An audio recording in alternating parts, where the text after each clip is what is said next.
बिस्मिल्लाहिर्रहमानिर्रहीम। अस्सलाम वालेकुम। तोहमत की इबरतनाक सज़ा। मदीने के गर्दो नवा में एक औरत फौत हो जाती है तो दूसरी उसे गुस्ल देने लगी।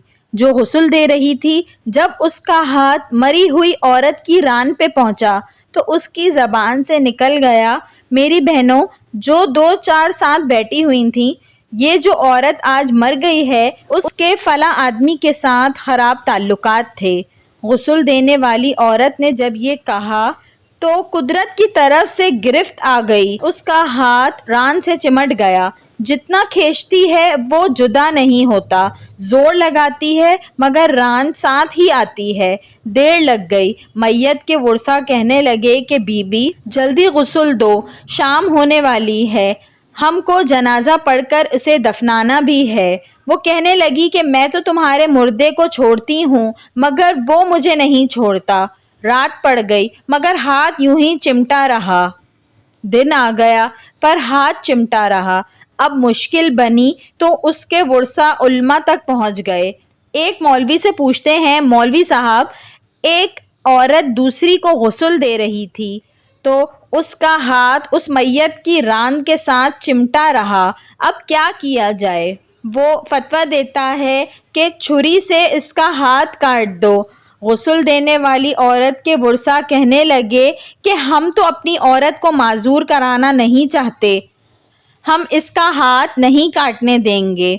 उन्होंने कहा कि फला मौलवी के पास चले जाएं। उससे पूछा तो कहने लगा कि छुरी लेकर मरी हुई औरत का गोश्त काट दिया जाए, मगर उसके वर्सा ने कहा कि हम अपना मुर्दा खराब नहीं करना चाहते। 3 दिन और 3 रातें इसी तरह गुजर गए। गर्मी भी थी, धूप भी थी, बदबू पड़ने लगी। गर्दो नवा के कई देहातों तक खबर पहुंच गई। उन्होंने सोचा कि यहाँ मसला कोई हल नहीं कर सकता, चलो मदीना मुनव्वरा में। वहाँ हज़रत इमाम मालिक रहमतुल्लाह अलैह की खिदमत में हाजिर होके कहने लगे, हज़रत एक औरत मरी पड़ी थी, दूसरी उसे गुस्ल दे रही थी, उसका हाथ रान के साथ चिमट गया, छूटता ही नहीं, 3 दिन हो गए, क्या फतवा है? इमाम मालिक रहमतुल्लाह अलैह ने फरमाया, वहाँ मुझे ले चलो। वहाँ पहुँचे और चादर की आड़ में पर्दे के अंदर खड़े होकर गुस्ल देने वाली औरत से पूछा, बीबी जब तेरा हाथ चिमटा था तो तूने ज़बान से कोई बात तो नहीं की थी?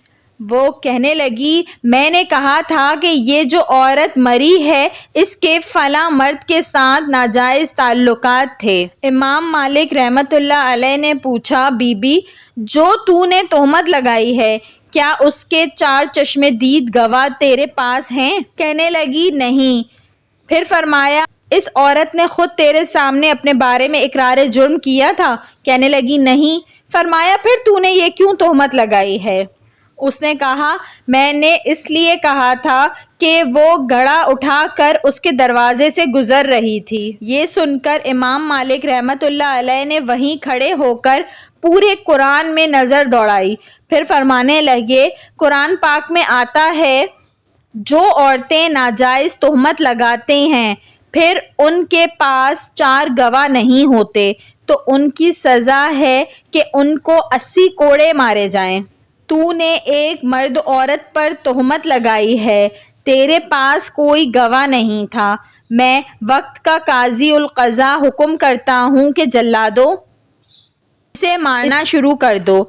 जल्लादों ने उसे मारना शुरू किया। वो कोड़े मारे जा रहे थे, 70 कोड़े मारे गए मगर हाथ यूं ही चिमटा रहा। 75 कोड़े मारे गए मगर हाथ फिर भी यूं ही चिमटा रहा। 79 कोड़े मारे गए तो भी हाथ ना छूटा। जब 80वां कोड़ा लगा तो उसका हाथ खुद ब खुद छूटकर जुदा हो गया। वीडियो पसंद आई हो तो इसको ज़रूर लाइक करिएगा और ऐसी मज़ीद अच्छी वीडियोस देखने के लिए मेरे चैनल उर्दू कहानी घर को सब्सक्राइब कर लीजिए। Thanks for watching. अल्लाह हाफ़िज़।